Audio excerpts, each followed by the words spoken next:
They said her face could stop a clock and kill a horse at the same time. They said even the devil would turn away from her. For 3 long years, the people of Dust Creek laughed when she walked by. They threw stones at her feet. They spat in the dirt beside her shadow. And every day, she wore a burlap sack over her head, so no one would have to see the monster they believed lived beneath it.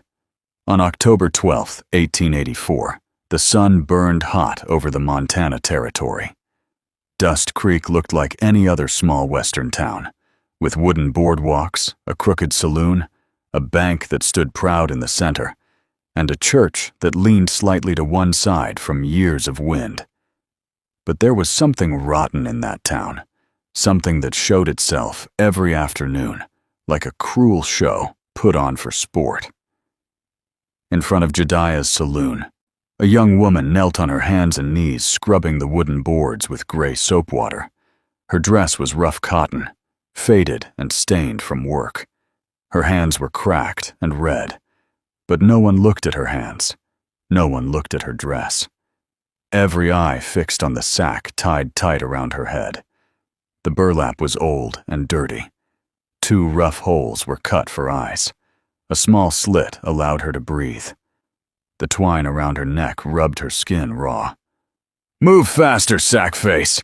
Tobias Roach shouted from the porch. He was a tall, unwashed man who smelled worse than the animals he tended. He kicked over her bucket, sending filthy water spilling across the boards she had just cleaned. The men around him roared with laughter. Abigail Fletcher did not cry. She did not speak.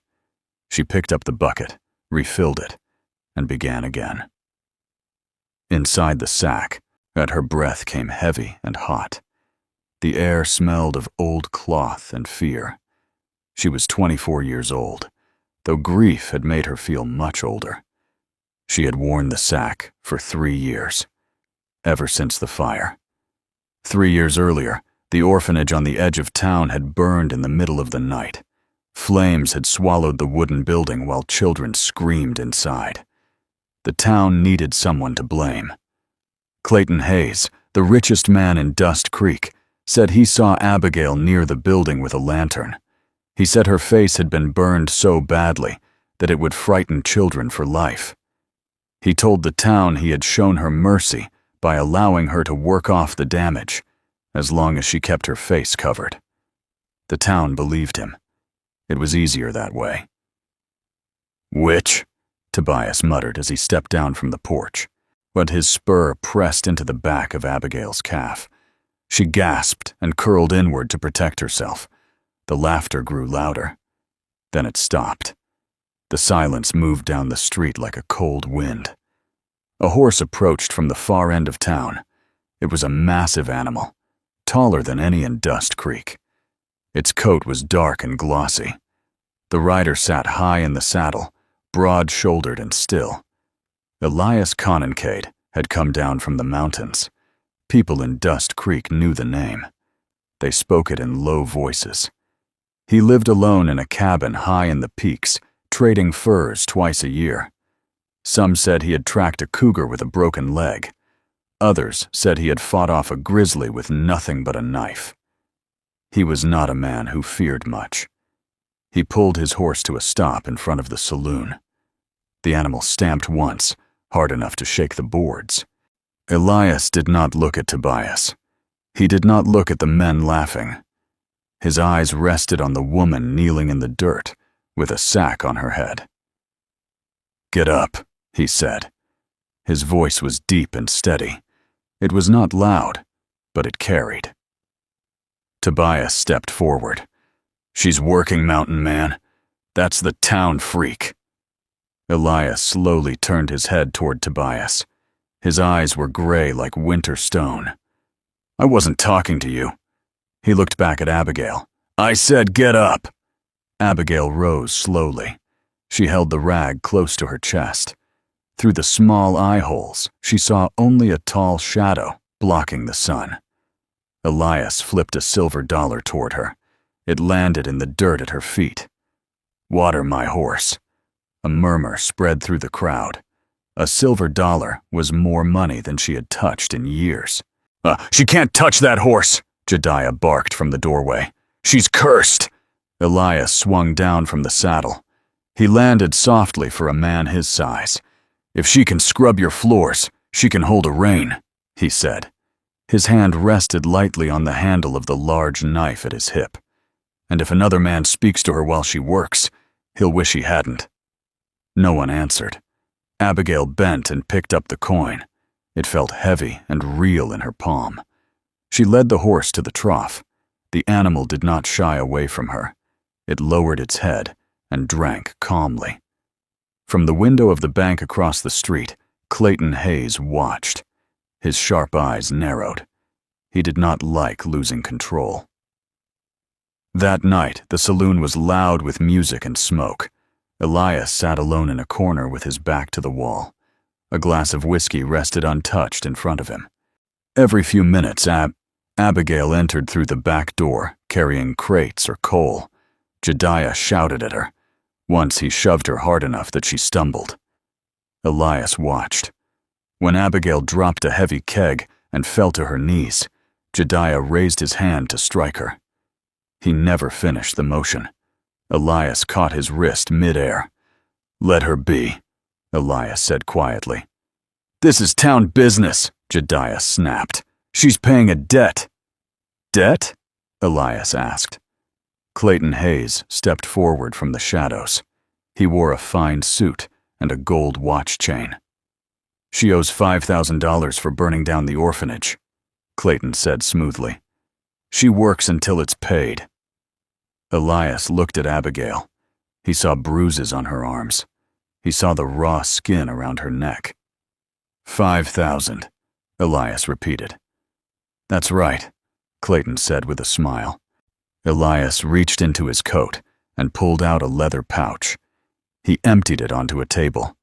Gold dust and nuggets spilled out in a bright pile. Gasps filled the room. 6,000, Elias said. "Weigh it." Clayton's smile faded.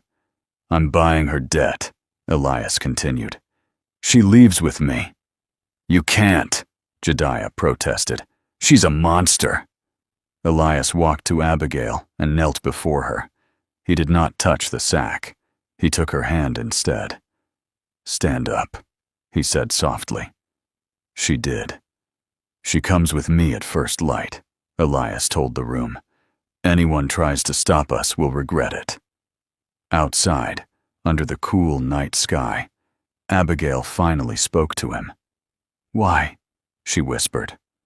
"I don't like traps," Elias answered, "and I don't leave living things in them." They left Dust Creek before sunrise.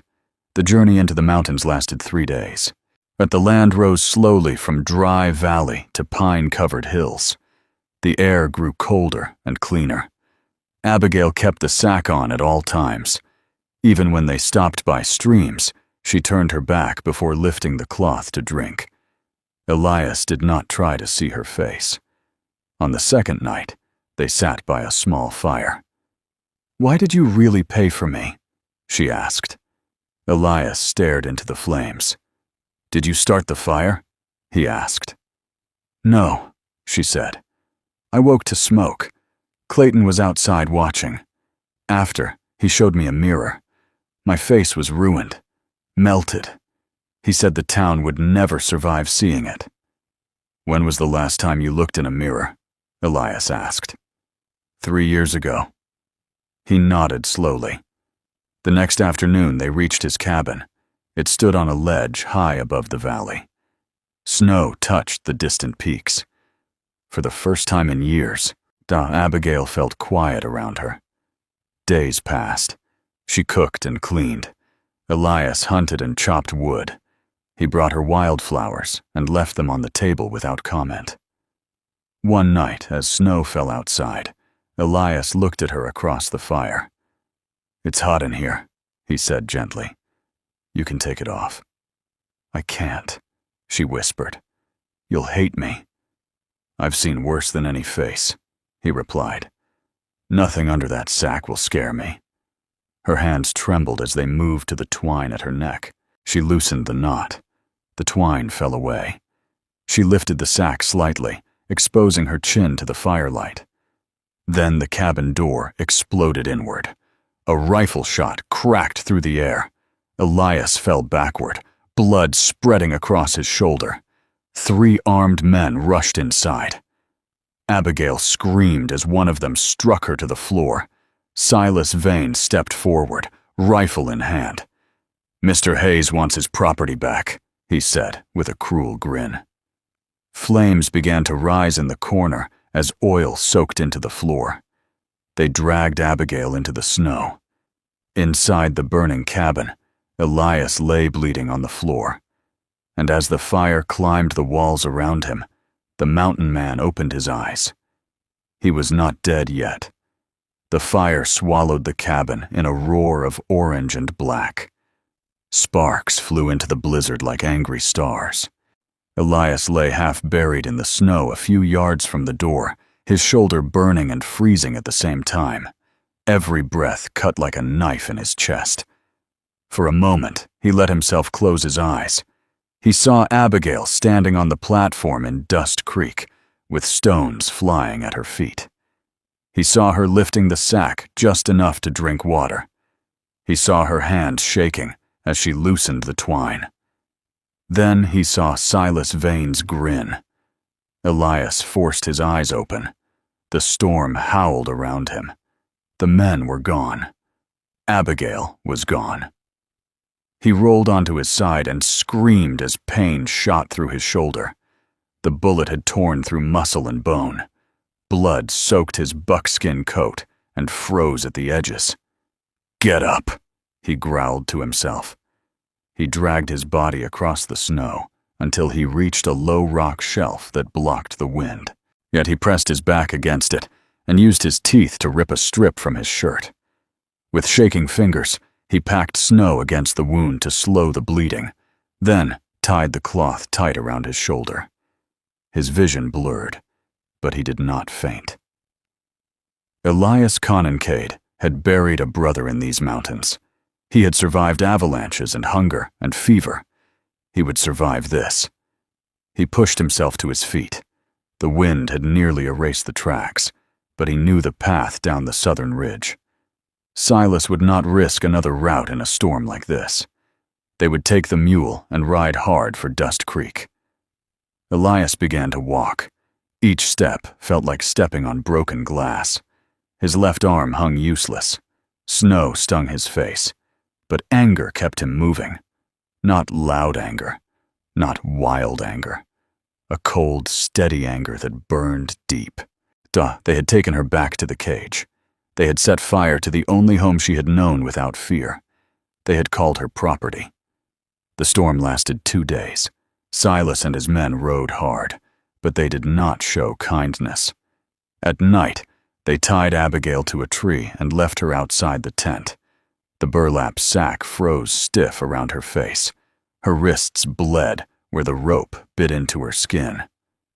"You're lucky we don't hang you on the spot," one of the men muttered. Abigail did not answer. She stopped crying sometime during the second night. The tears had frozen against the cloth and made her face ache. Her body felt numb, but her mind burned. "Elias is dead," she told herself. "You brought him ruin." By the time they reached Dust Creek, the sky was clear. The town bustled as usual. People stopped what they were doing when they saw the riders. "They got her!" someone shouted. Silas tipped his hat like a hero returning from battle. They cut Abigail down from the mule and pushed her toward the center of town. She stumbled, her legs weak. Clayton Hayes waited on the porch of the sheriff's office, calm as always. His suit was pressed. His shoes shone. "Welcome home, Abigail," he said softly. "You killed him," she whispered. Clayton smiled. "I corrected a mistake." They did not put her in a jail cell. Instead, they locked her in the old iron cage in the center of the square, the same cage once used for drunks and wild dogs. Children gathered around. Men leaned on posts and watched. Women whispered behind gloved hands. "Take off the sack," a boy yelled. "Show us the monster," another called. Clayton raised a hand. "Not yet. Tomorrow we hold a hearing. But the town deserves proof." For 2 days, Abigail sat inside that cage. She barely ate. She barely slept. The town treated her like a show. On the second night, when the square was quiet, Clayton approached alone. Moonlight shone on the iron bars. "Why?" Abigail asked through the sack. "Why ruin my life?" Clayton stood close, his shadow falling across her. "Because you were in my way," he said simply. "I never hurt you." "No," he agreed. "But your mother did." Abigail froze. "Your mother owned this valley," Clayton continued. "Every acre. When she died, the land passed to you. I managed it while you were a child. I built the bank. I built this town. But when you turned 21, the control should have returned to you." "That's not true," Abigail whispered. "It is," Clayton replied. "Unless you were unfit, right, or dead." Her stomach dropped. "The fire," she breathed. "A necessary event," Clayton said. "I needed the town to fear you. I needed you to hide. A monster cannot claim land." Abigail gripped the bars. "My face," she said. "Is it ruined?" Clayton's eyes gleamed. "Does it matter? You believe it. They believe it." He stepped back. "Tomorrow, I declare you insane. You go to an asylum. You vanish. And Dust Creek remains mine." He walked away. Abigail sank to her knees inside the cage. For 3 years, she had lived in shame. 3 years, she had believed she was broken. Now she did not know what was real. She did not see the figure moving across the rooftops. Elias reached Dust Creek after midnight. He was pale and shaking. His shoulder throbbed with infection, but he had taken a revolver from a drunk passed out behind the livery stable.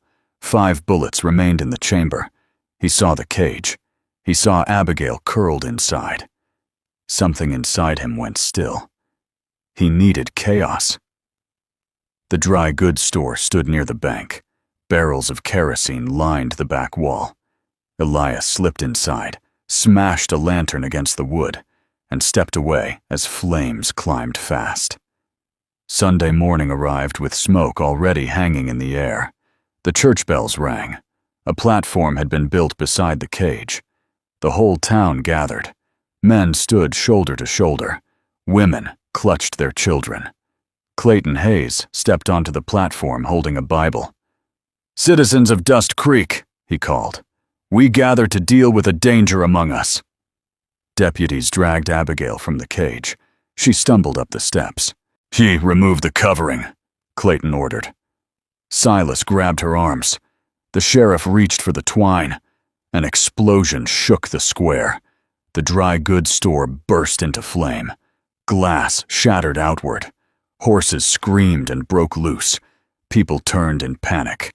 A single shot rang out. Silas jumped back as a bullet struck the wood near his boots. Elias stood in the street, smoke behind him, revolver raised. He looked like a man returned from the grave. His coat was burned at the edges. His face was pale with fever. His left arm was bound tight to his chest. "Kincaid," Silas hissed. Elias fired again. The sheriff's hat flew off his head. The crowd scattered. Elias moved toward the platform step by step. Silas drew his weapon. Elias spun and fired twice more. One bullet struck Silas in the shoulder. He fell with a curse. Yet the revolver clicked empty. Elias tossed it aside and drew his knife. He climbed the platform. Clayton backed away, his face white. "You should be dead," Clayton stammered. "I don't die easy," Elias replied. He turned to Abigail. "Trust me," he said softly. The fire crackled in the distance. The crowd stood frozen. Elias reached for the twine at her neck. She shook her head. "Don't. He lied to you," Elias said. With steady hands, he untied the knot. The burlap sack fell into his hand.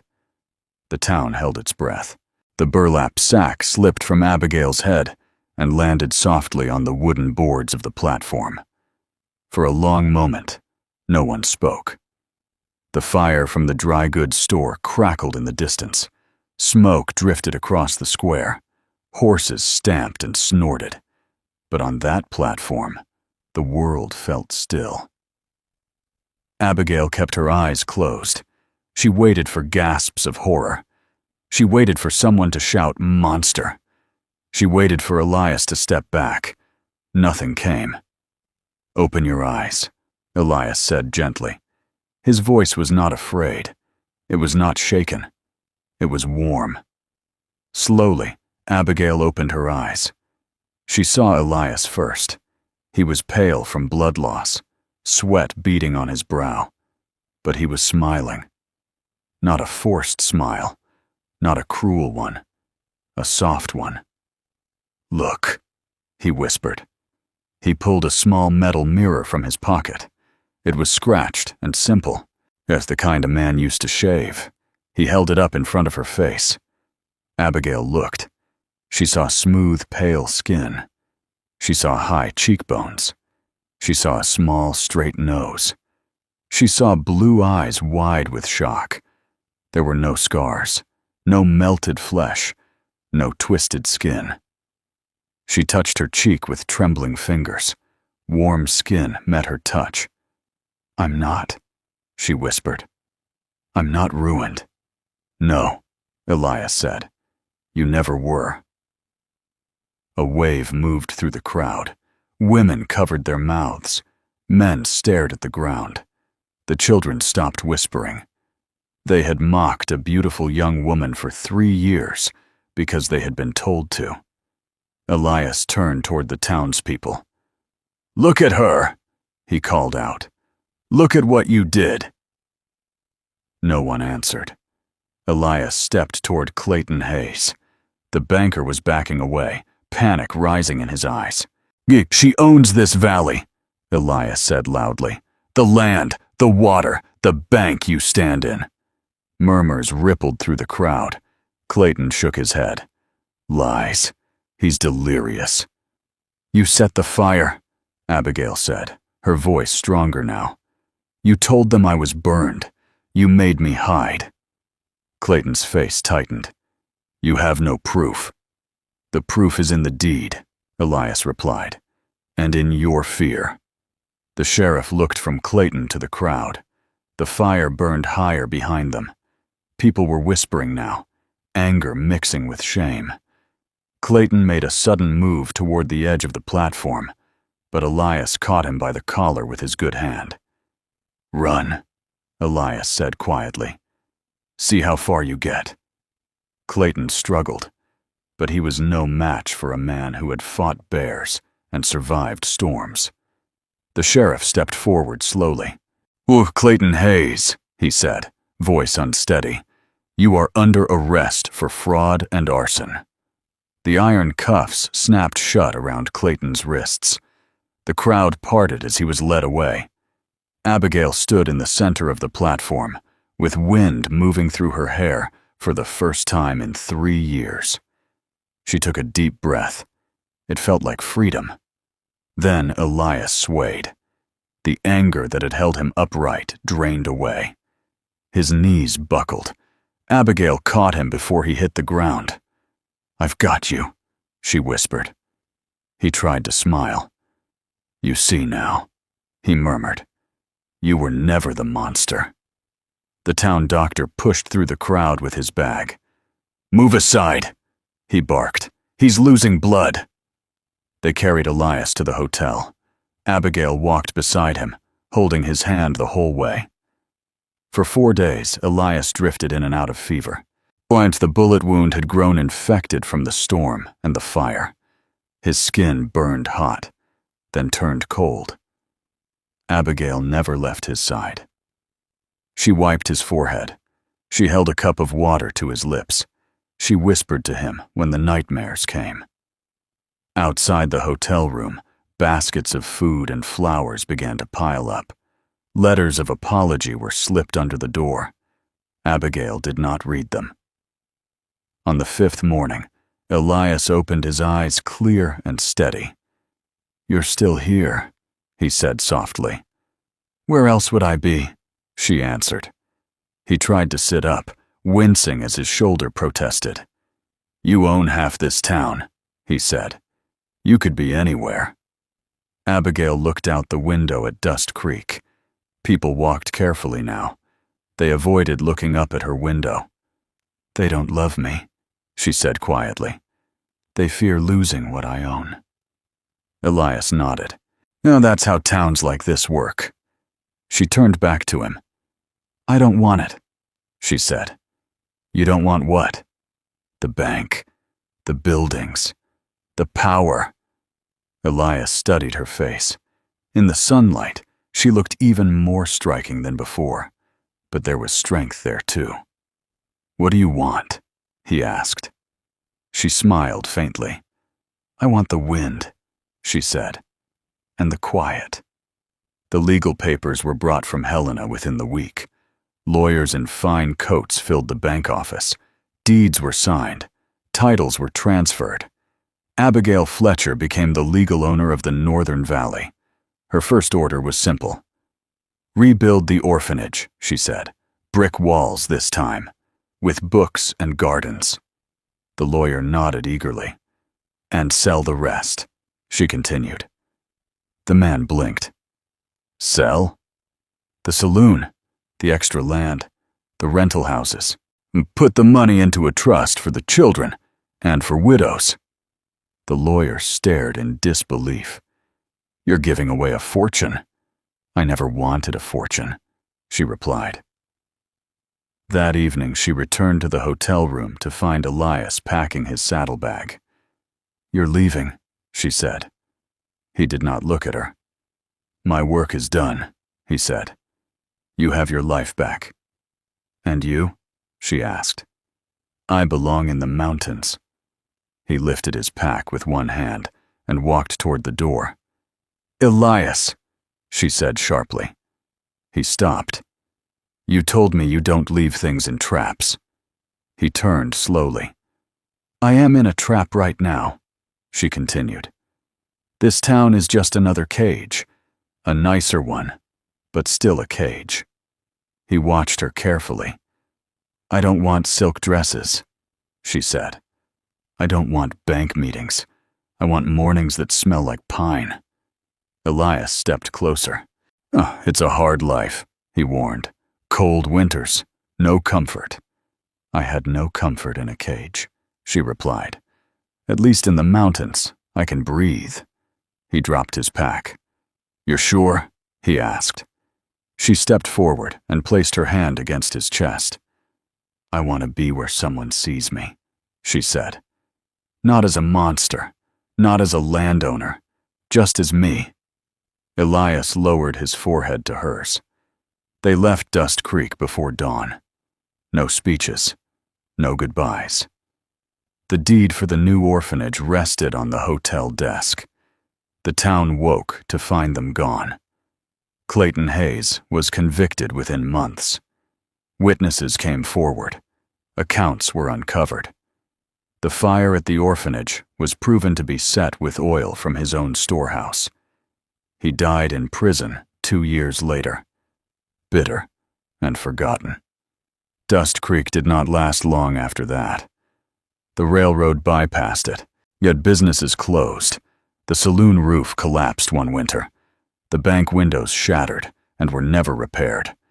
The iron cage in the square rusted until it fell apart. But stories traveled faster than trains. Hunters and trappers spoke of a strong cabin high in the northern Rockies. They said smoke curled from its chimney, even in the coldest months.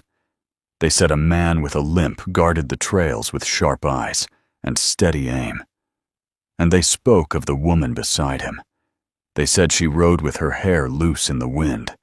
They said she laughed freely, They said her face was the kind that made men pause and women smile. They did not call her monster. They called her brave. Abigail Fletcher never wore a sack again. When she looked into a mirror now, she did not search for flaws. She saw the girl who survived shame, yet she saw the woman who walked away from power to find peace. And when the wind moved through the mountains at night, it carried no judgment, only freedom. High above the valley, where the air was clean and the world felt honest, the beauty behind the burlap found her home.